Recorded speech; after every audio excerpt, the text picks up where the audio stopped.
I think SDA helped a lot in converting these interviews or kind of prepping for them. But coming back to your role, how I would you say this role was ideal for you? What something that you were looking for? And one step further, do you think that you can see the direction of long term through this role? Okay. Coming back to whether or not it was ideal, I would say no, absolutely not. So basically, I used to work in Tata Motors as a mechanical engineer a long time ago. So that was when I did have a little bit taste of the automobile industry. Sorry. Then I moved into medical technology as a engineering graduate, and that's where I truly thought, okay, this is something I truly like doing. I like to work in healthcare and medical devices. It just gave me a certain kind of a purpose, and this is what I I wanted to I continue. I think that was your Yeah, pre-MBA profile, exactly. Yeah, yeah, right? yeah, yeah. And that's also where I wanted to continue after the MBA. So my True, focus true. was okay, I want to go into healthcare management to work with a firm that basically works Yeah, in I pharma or the remember all medtech those business. sessions, the Yeah, goal setting exactly. sessions we had around healthcare. Yes. Yeah, yeah. I wrote my essays around that thing. Like, I love healthcare. I want to do this. So yeah, that's how the journey started actually. And when I came to the university, I did have a lot of great opportunities. A lot of great companies did come. We had Johnson and Johnson, we had Eli Lilly, we had Pfizer, we had some other firms come up with something called the leadership programs, which they come up with, and I applied to all of them. I still don't know why, but I was not accepted anywhere. Maybe some criteria that they have probably, and I think that was the first hit to my confidence because I was very sure that I have previous medtech, experience. Experience. I know the industry well. I know how highly regulated it is. I have worked with European teams within the industry. So, whatever boxes I felt I needed to be checked to get that particular role, I thought I had. But when that didn't pan out, it kind of messed up with my mind a bit. And we do have people at the university who help us with, say, the career outing and basically the career advisory center. I spoke to them and they were like, okay, maybe you can try for consulting then because it's more of a generic field. There's more opportunities there, there's more possibilities. So that's when I shifted my thinking a bit towards consulting. I started looking at what the field is all about. While again, parallelly, I kept on applying to all sorts of healthcare roles I could find. But most places they needed someone with a lot more experience, and someone who was very core from a medical background. So someone who had probably had a biotech engineering background, or say an MPhil, or some kind of a medical degree, medical sciences. So probably that's where I fall back. Then the switch to consulting happened, and again, same thing. I started applying specifically to consulting roles, and this is where I come back to the point where I said I was only applying to things that fit my resume, essentially only 80% and above. And when it was consulting, only consulting. I was not applying to any roles related to technology. I didn't apply to Amazon initially, which was probably, when I look back, it was a bit crazy because it could have been a great opportunity. True.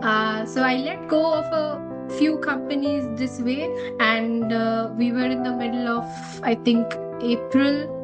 Similarly, and I was supposed to end my official teaching term in June, and I was supposed to start an internship, and I knew that I had nothing in hand. So the next step was to just apply everywhere I could. That was the last resort I had.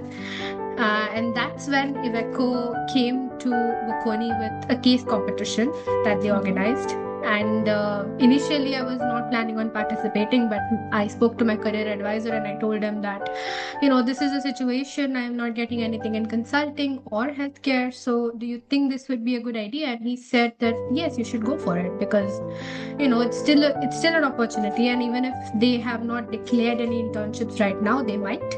So that's how it happened. I went for the competition. they did like my team's idea, absolutely. Some other team won the contest, but a week later, they emailed us saying that, okay, we have 2 open positions, and we already have your resumes from the competition, so we will just look at them and we will reach out to the people we feel are fitting for the roles.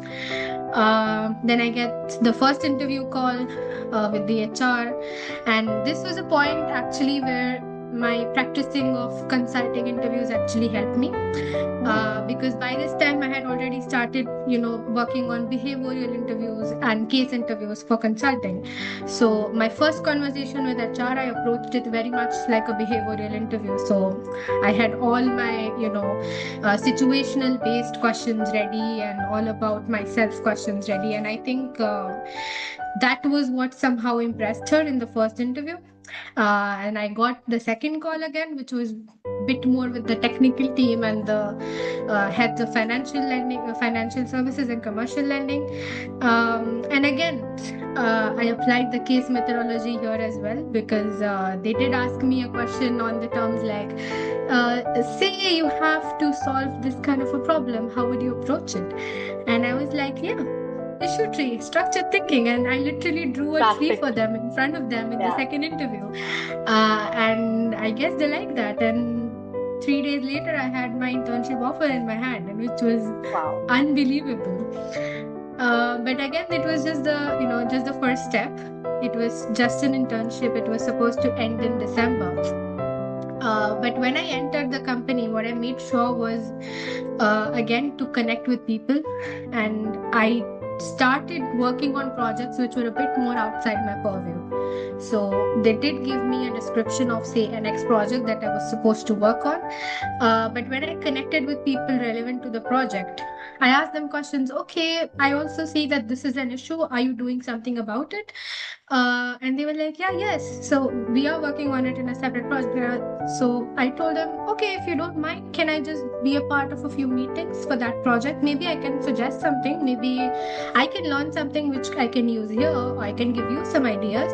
That's how I got involved in multiple projects. At the same time, I was lucky enough to work with the head of commercial lending for Iveco, and she is an amazing lady. So what I would do was sometimes I would just go sit for lunch with her, and she would usually have lunch with all the C-suite people in Iveco every day. So I would just go there and sit with her like, I was a puppy following her around. And I'd just be like, hey Paula, can I please have lunch with you? Today I have no one. And that's how I got introduced to everyone else who was in, say, her lunch gang, I would say. And now they all knew me. And that's how I kind of also network within the company, which actually helped conversion of the role into full-time, which has happened today. And the third thing I did was, Paula's immediate boss, Simone Olivati, was actually a Bocconi alumni from 2002 or 2003, which was a long time ago. But I got a chance to present my project in front of him towards the end, towards November or something, just before my internship was ending. And I still didn't have a full-time contract in hand, or no assurance of a full-time contract in hand. But when I presented my project in front of him, at the end of that conversation, I just said to him, you are also Bocconi alumni. I am also studying at Bocconi. Do you mind if we just meet up for coffee sometime? Just 15 minutes, I would just like to know how your career was after Bocconi. How did you get here? And I did have that conversation with him.